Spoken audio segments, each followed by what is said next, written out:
Aloha, j'espère que vous allez bien. On se retrouve aujourd'hui pour vous parler de la disparition de Glenn Mauquin.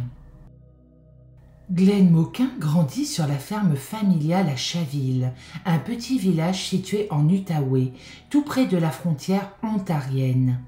À 22 ans, il rêve de se marier, d'acheter sa propre terre et d'y élever sa famille.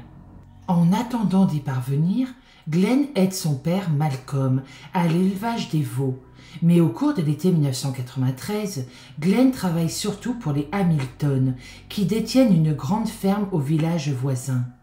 Il a été décrit par sa famille comme un jeune adulte très heureux, toujours souriant et qui aimait sa vie.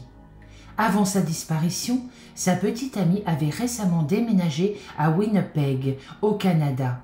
Glenn a travaillé dur tout l'été.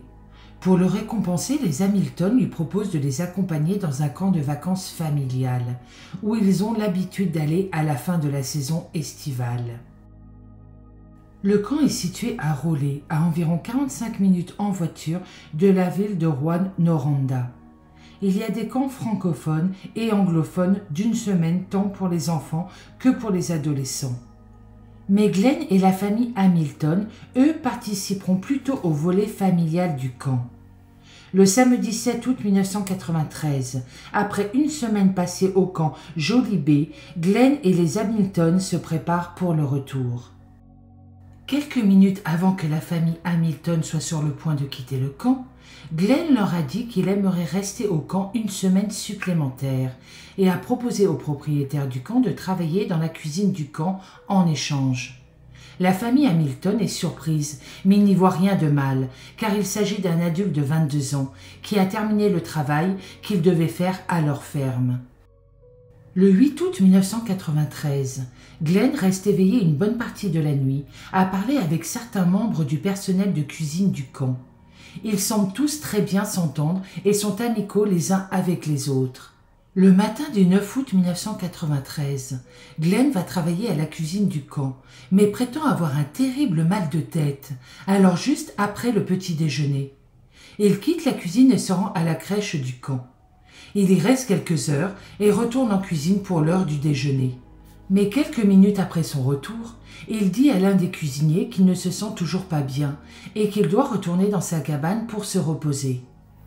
Quelques heures plus tard, le propriétaire du camp se rend à la cabane de Glenn pour voir s'il va mieux. Lorsqu'il arrive à la cabane, Glenn n'est pas là. Il se rend ensuite à la crèche et Glenn n'y est toujours pas non plus. Après quelques minutes, il décide de chercher autour du camp, mais ne le trouve toujours pas. Il croise alors le chemin d'un des cuisiniers qui lui dit qu'il n'a pas vu Glenn depuis le déjeuner, mais qu'un de leurs collègues a récemment quitté le camp pour aller faire des courses en ville et que Glenn pourrait être avec lui. Le propriétaire du camp est donc un peu soulagé et pense que Glenn est avec son collègue en ville. À 23 heures, le collègue revient de la ville mais il est seul. Alors le propriétaire du camp décide d'appeler la famille Hamilton pour leur demander si Glenn a décidé de rentrer chez lui sans en avertir personne. La famille Hamilton est choquée et lui dit que non, ils n'ont aucune nouvelle de Glenn. Ils appellent alors la famille de Glenn pour les informer de la situation. Le lendemain matin, la famille de Glenn et les Hamilton retournent à Rowley et signalent la disparition de Glenn à la police. Cependant, comme cela ne fait que 48 heures depuis la disparition de Glenn, la police ne fait rien. Le 11 août 1993, Les recherches pour retrouver d'éventuelles traces de Glenn débutent au camp Jolie Bay, à Raleigh. Plus de 40 personnes recherchent Glenn ainsi que plusieurs chiens policiers et hélicoptères survolant la zone où il a été vu vivant pour la dernière fois. Quelques heures plus tard, un chien policier retrouve les vêtements de Glenn dans la forêt du camp près d'un marécage. Sa chemise et son short se retrouvent impeccablement pliés au sol.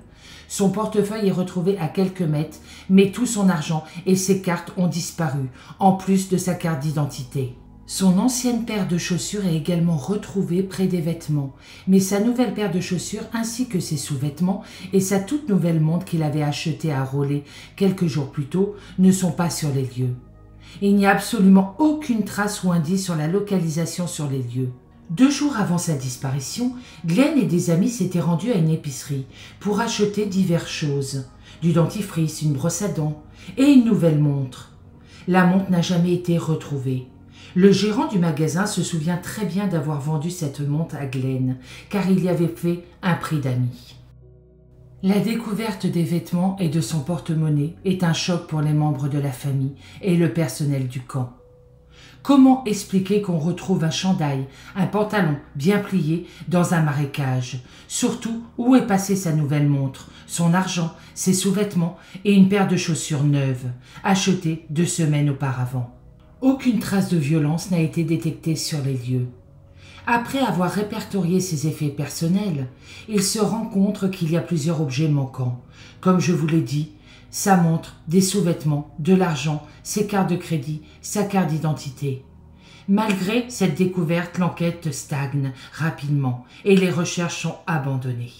Les policiers diront à la famille de Glenn qu'ils ne peuvent plus rien faire, mis à part si un des effets personnels de Glenn réapparaîtrait. 5000 affiches ont été distribuées à travers le Canada pour Glenn. Quelques signalements, mais sans aucune certitude. Aucun élément le prouve.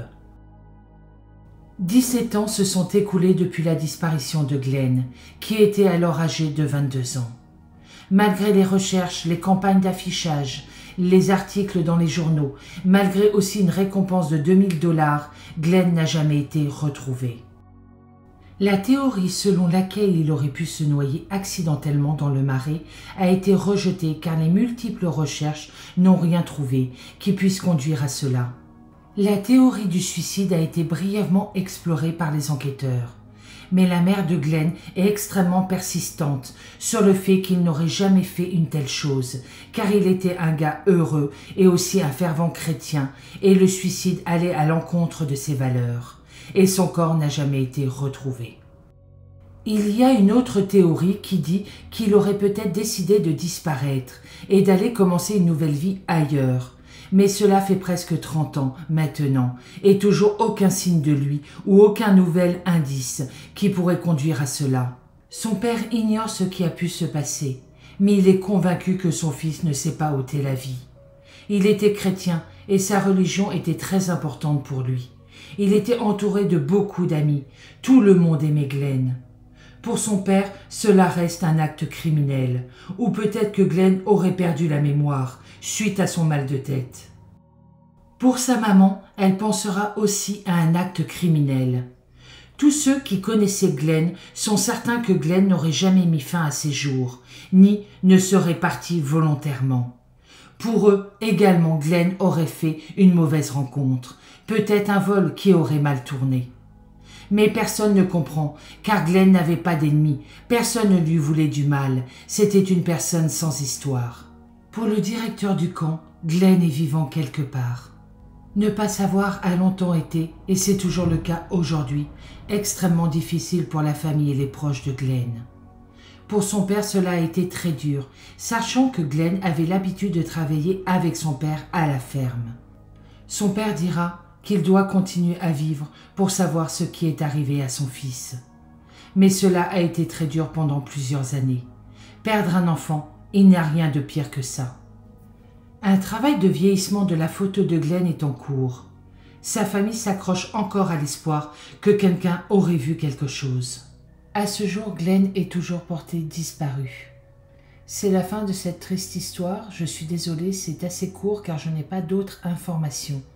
J'espère de tout cœur pour la famille que Glenn sera un jour retrouvé, qu'il puisse avoir des réponses. Pour ma part, je vous souhaite une très bonne journée, je vous dis à bientôt dans une prochaine vidéo et surtout prenez soin de vous.